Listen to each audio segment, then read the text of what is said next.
Olá, alunos da Rede Municipal de São Vicente. Sou o professor Alan, de Geografia, e vamos trabalhar hoje a formação territorial do Brasil.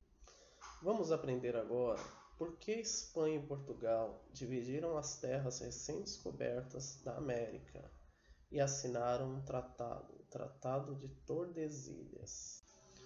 Por que Portugal e Espanha?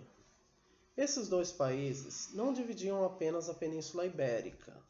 No século XV, os dois países eram as maiores potências mundiais na expansão marítima comercial da Europa, que buscavam aumentar os lucros procurando novas rotas comerciais. A Espanha financiou o projeto de Cristóvão Colombo, que chegou ao continente americano em 1492, achando que estava nas Índias.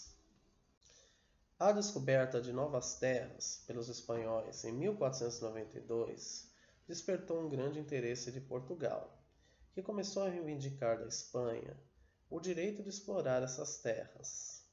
Os portugueses alegavam que desde o início do século XV já realizavam viagens marítimas pelo Oceano Atlântico, que também tinham o objetivo de alcançar as Índias, contornando a África. Assim, para evitar guerras, os dois países resolveram, em 1494, assinar um tratado para dividir as terras recém-descobertas da América do Sul. Esse tratado foi denominado de Tratado de Tordesilhas.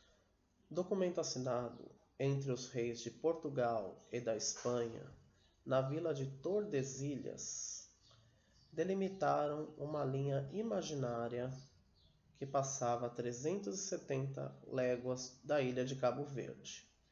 Nesta linha, as terras da América do Sul foram divididas. As terras que ficavam a leste do meridiano de Tordesilhas pertenciam a Portugal.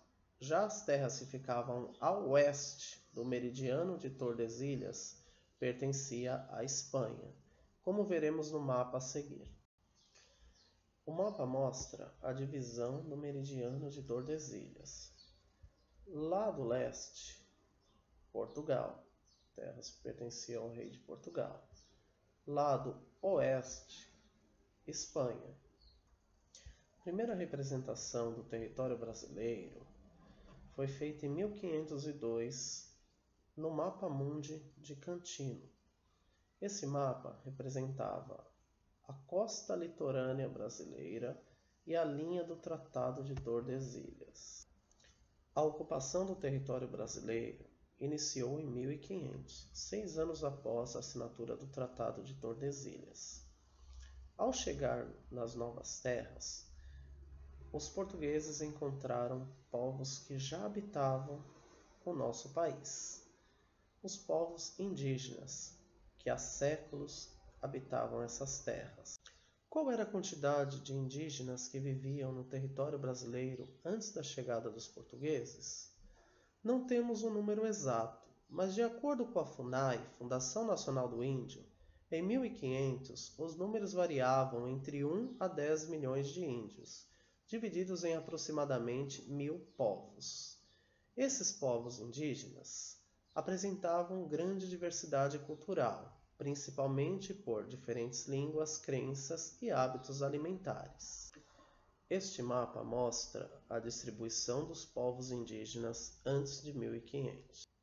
No início, os portugueses não encontraram ouro nem metais preciosos no nosso país, mas encontraram outra riqueza, uma árvore denominada de pau-brasil. Nela era extraída madeira para a fabricação de móveis, instrumentos musicais e utensílios domésticos. Além da madeira, a grande importância veio da resina vermelha encontrada na madeira, que era utilizada na produção de um corante que tingia os tecidos.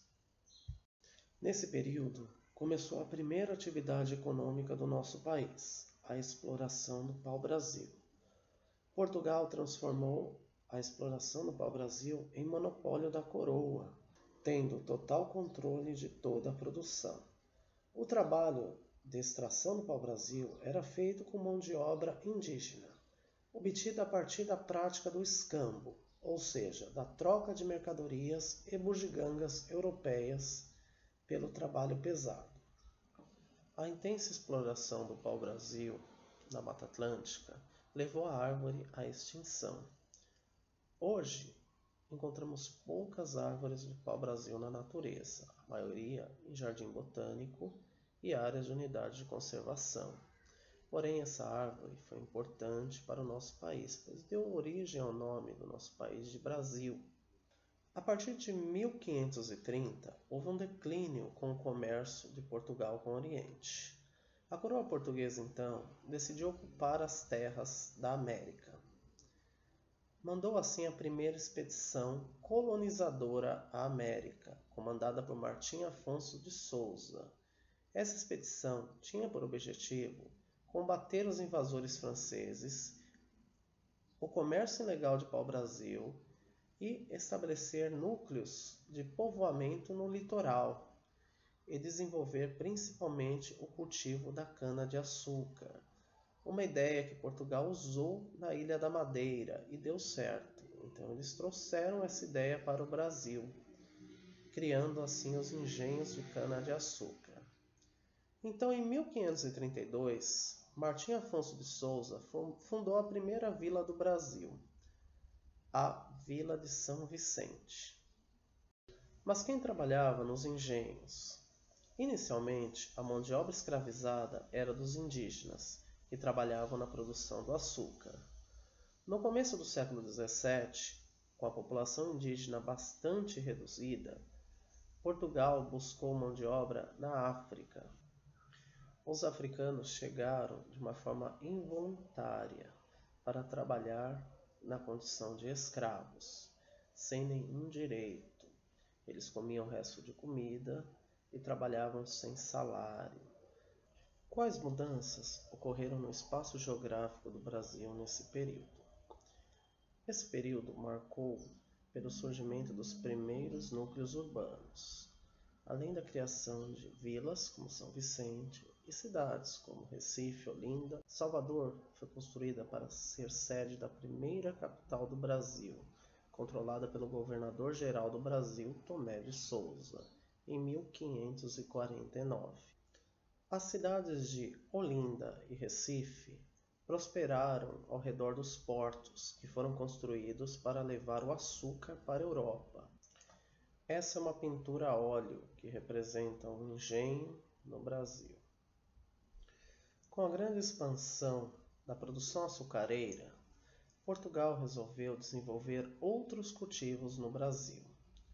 Começou então a desenvolver tabaco, milho e mandioca. Além disso, a pecuária também foi desenvolvida nos engenhos.